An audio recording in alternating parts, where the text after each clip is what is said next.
appreciate y'all joining me to the next episode of Chapters in Character.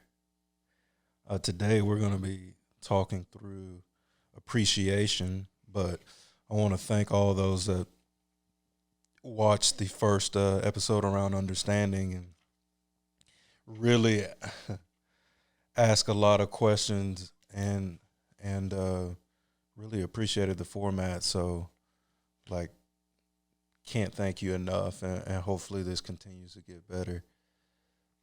Today on appreciation, I got a story. I'm going to be real personal.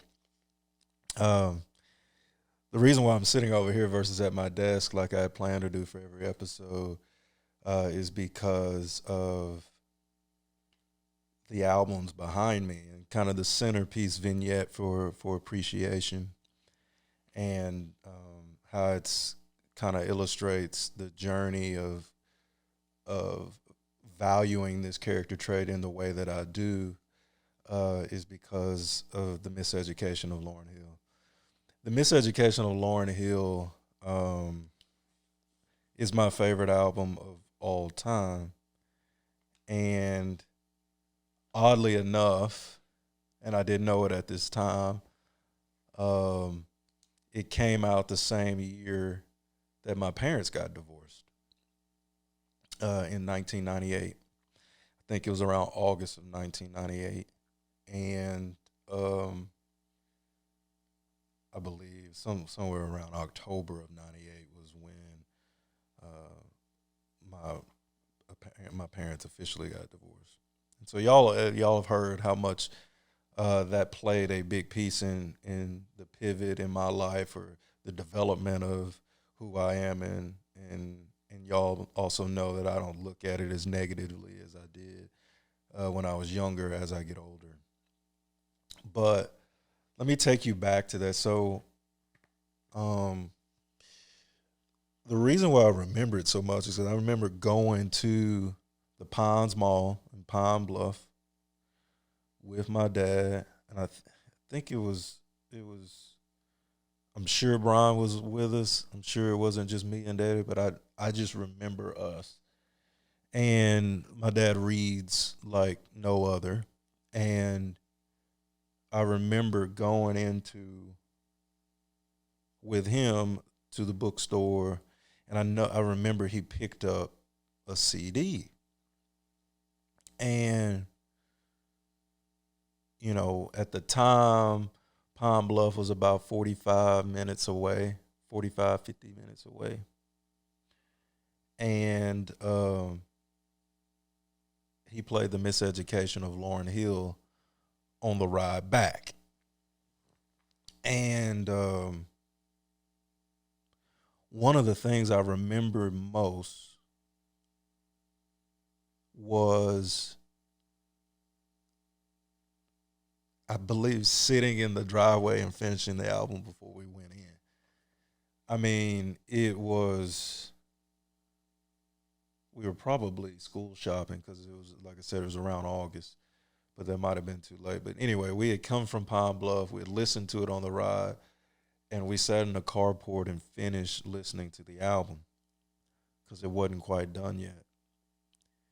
And this is in the midst of the neo soul era, so the Maxwell Urban Hang Suite and all of that. But what I remember as it relates to appreciation, first and foremost, was the album just sonically in its sound and everything was just multifaceted.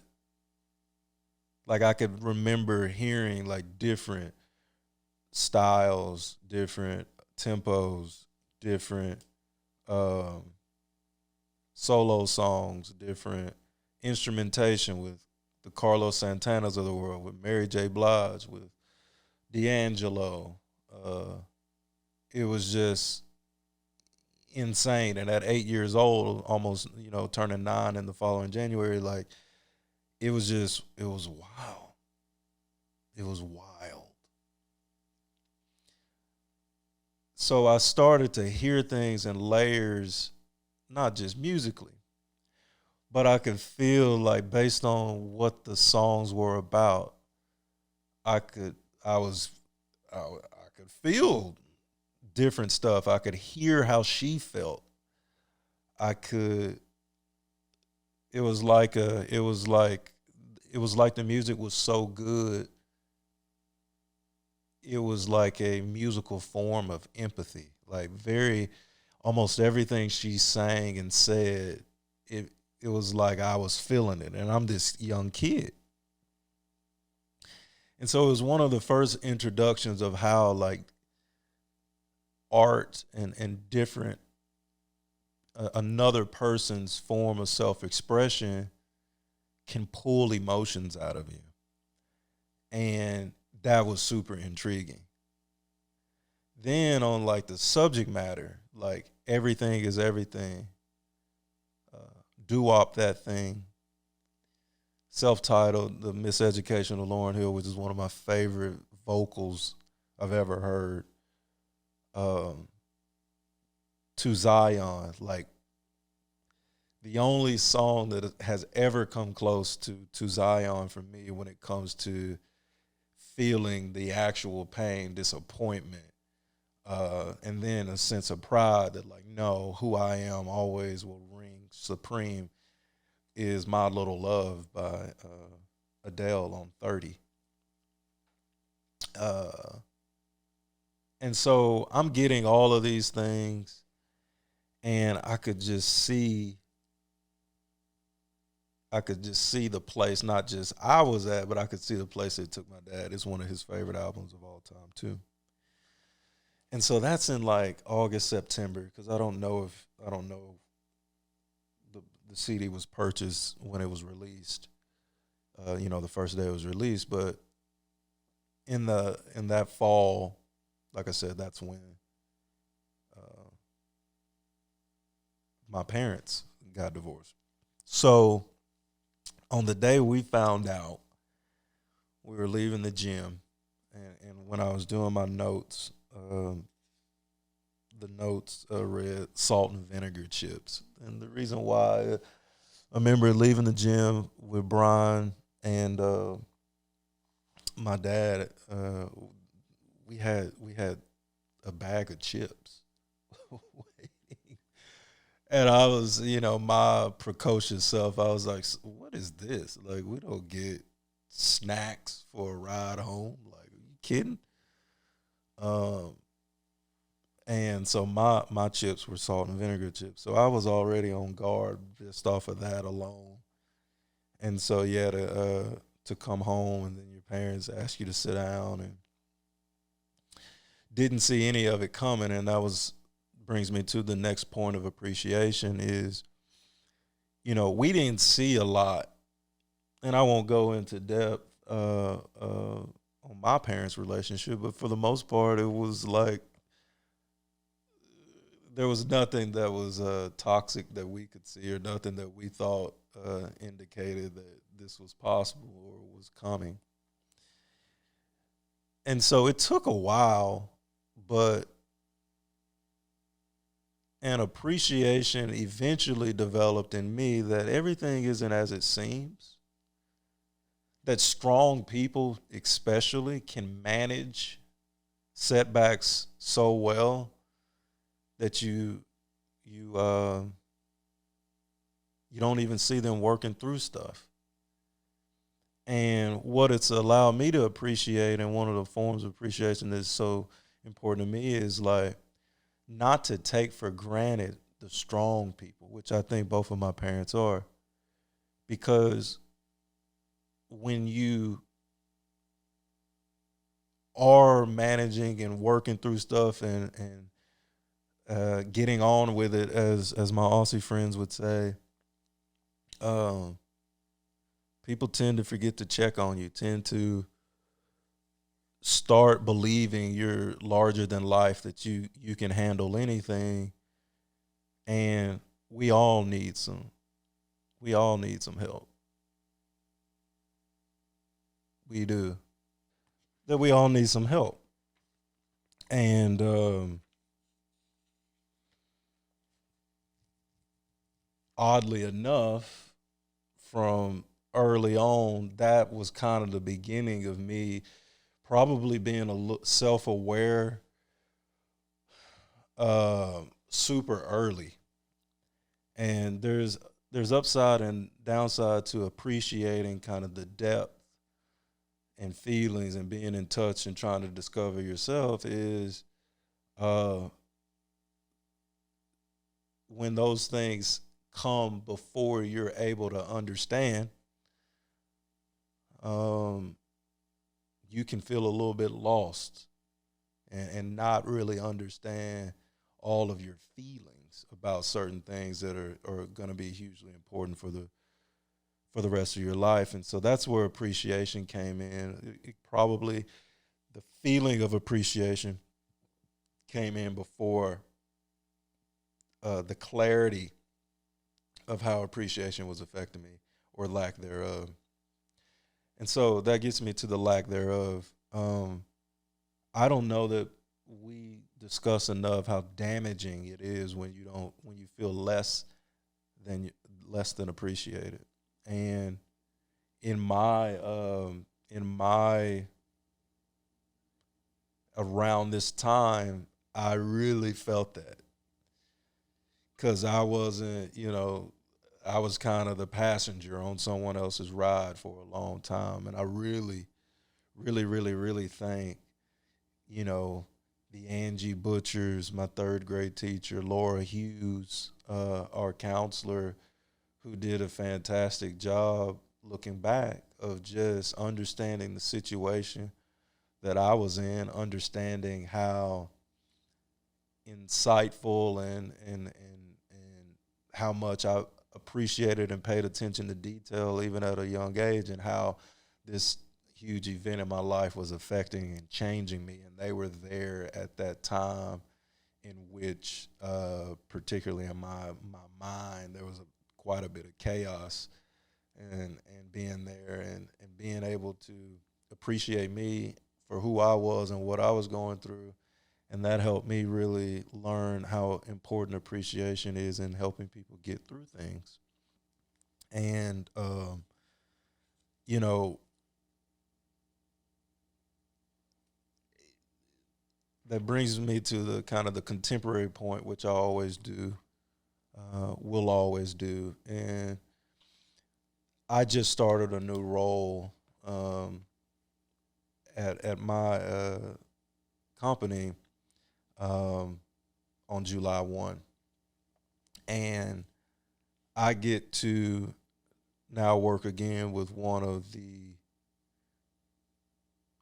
most incredible leaders that I've ever had, and incredible in a way that's really hard to describe because of the way that she can balance development, toughness, and also truly appreciating people for who they are, especially those that are willing to be who they are and not I won't say compromise, but just confident and resolute in who they are, and gonna live or die by that person, and having the stones to be that in the face of what often happens in a career, which is um, being in situations where the situation can very easily shape you more than you shape the situation. And so over really 2024, I've had a lot of good personal development in my career and my skill set, and rounding me out. And one of that began under this leader who put me in a role in which uh, I had to strengthen weaknesses. I felt like if you split our office in two, the other side of the house was more my strength, but I was intentionally put where my weaknesses lie. And that understanding and appreciation quickly of who I was in a process before being hired, uh, really gave me confidence in the instincts of this person, and and that she had a long term view of what I could do for the company because she was willing to place me in a place that I was going to immediately be uncomfortable with, but trusted that I would understand eventually that this was all going to be a part of a long term development that now that I've seen come to pass. And, you know, when you run into people who are willing to uh, put someone in their in a uncomfortable situation and trust that uh, they'll understand and be willing to be questioned, or whether directly or indirectly, of like, dang, does she even understand like what I do well? Like, there's a lot of things that people are unwilling to have thought about them, which oftentimes stymies or limits others' development when they really need to be strengthening weaknesses as they go into um, the prime of their career. And so now in this new role, I get to build a team, a brand new team, and this appreciation over time of detail, and also strengthening those weaknesses in my skill set, in my career, has come to this place where I'm excited about building a team. And so one of those things that I understand is like, you got to come in and you got to have that structure, and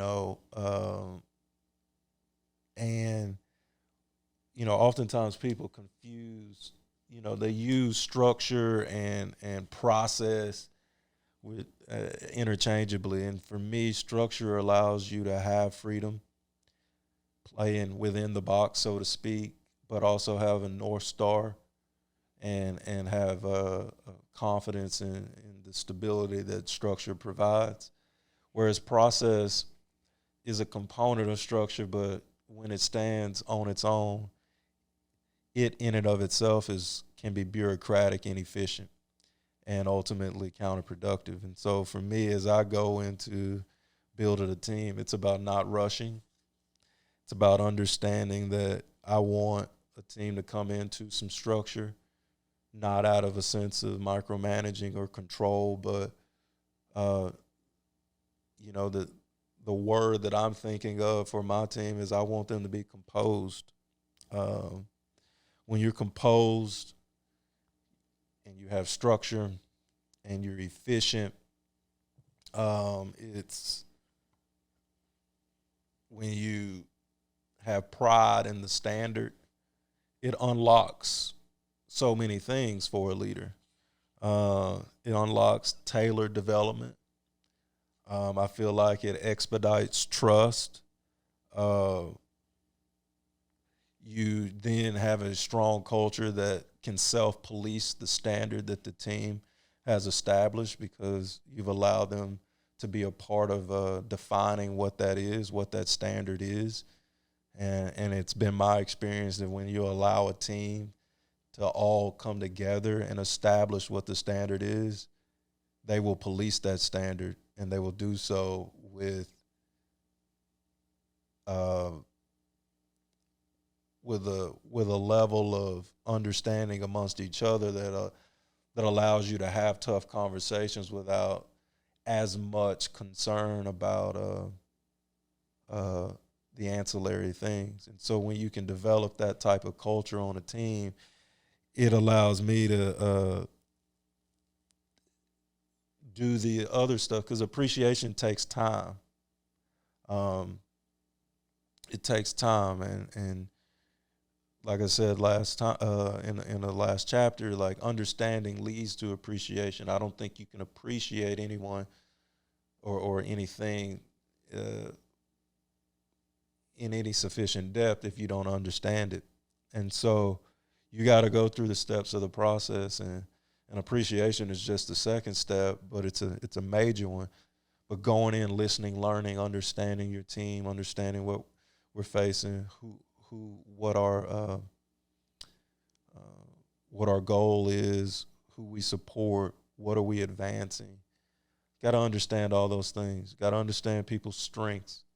Got to understand how people learn. How do they react? How patient are they? There's a lot you have to understand first before you can appreciate it in another person and in the role you want them to play and in what you ask them to do and in how you develop them. And so a lot of that has come to pass. What I would say to end it is appreciation is informed by, what something is. Like, if someone is valuable to me or thoughtful for me or has been there for me, like, you can appreciate that for sure. And that develops that depth, that feeling of rejuvenation that being appreciated oftentimes brings. But appreciation is also defined by an awareness of what the alternative has been or could be. It's not always that you're appreciating this person deeply. You can have those same feelings of appreciation because of how much better someone is than what you've had to face before, or how much better a situation is than what you faced before. And so being aware of the collection of your life experiences. And that's what drives me with friendship, is like describing what I described early on in this episode and the story about how tough it was around that time between being 8 and 10. That has defined the relationships I've had since. Like, understanding and remembering those things and is important to actually unlocking the beauty and value of appreciation as well. So it's not just what someone has done for you, what this situation has done for you. It can also be finding those moments of self-reflection where you look at what you have and where you are, and you remember what you had and where you were, and that can drive that sense of appreciation as well. So I hope you enjoyed this episode. The next episode will be around self-identity and self-reliance. And I already know what I'm going to talk about on that one because of self-reliance. But there's more to come, and I'll see you soon. And I hope you continue to enjoy Chapters in Character.